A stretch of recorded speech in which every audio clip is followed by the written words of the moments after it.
Castleton University has been under a lot of controversy with the recent merger with Vermont State University. I'm Julian, and I'm here to report to see if any of this controversy has truly made an impact on the retention and admissions rate at this campus. Before we talk to students, I wanted to talk to Kelly and Maurice, who are both officials here at Castleton, with Maurice being the Vice President of Admissions and Kelly being the Vice President of Student Success. So do you know the enrollment rate for the campuses this year? Yeah, so there's some pretty encouraging news there, Julian. The university saw an increase in the number of new students that began this fall as compared to last fall.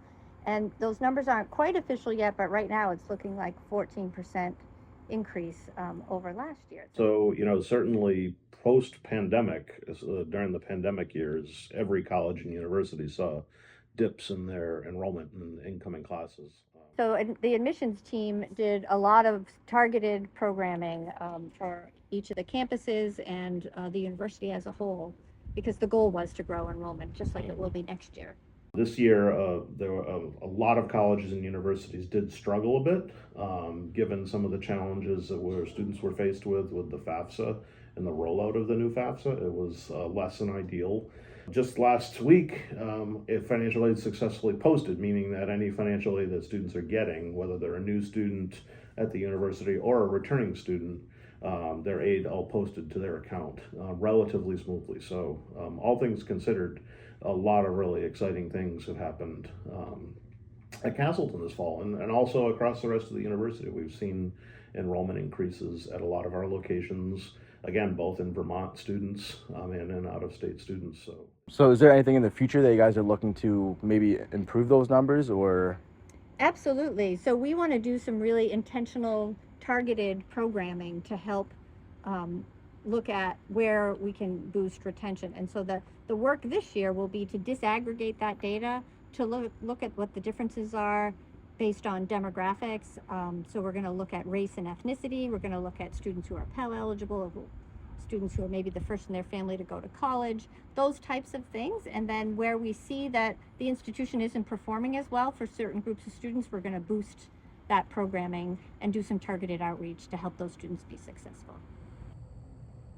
So that's what some of the officials say. Let's go find out what some of the other students have to say about this. So since you've been around since the merger, have there been any changes that you've seen? I feel personally a lot of people are really upset about the merger. I myself was a bit upset about it because I came to Castleton and I wanted it to stay the way it was Castleton-wise. The merger did benefit us in some ways, but I also feel like people still see this as Castleton and still have the Castleton way embedded in them. And even if we're just VTSU Castleton, we're still just Castleton. How come you keep coming back every year? I keep coming back because of the connections I've made in the community and on campus and beyond, and I love my academic program and sport management, so it keeps me coming back. So are you thinking about coming back here for your future years here? Yeah, I'm going to stay 4 years here, study my major. What's going to keep you here? I'm going to study business, and I want to stay here because I have been stay here for a month, and the environment here is so good, so natural, and very good. That's why I'm going to stay here. Even though this campus has seen a lot of controversy in the previous years, we still see a lot of students with high spirits and trying to preserve the Castleton way. I see a bright future for this campus. That's all for this week, folks. I'm Julian Chiemingo Rivera. That's all.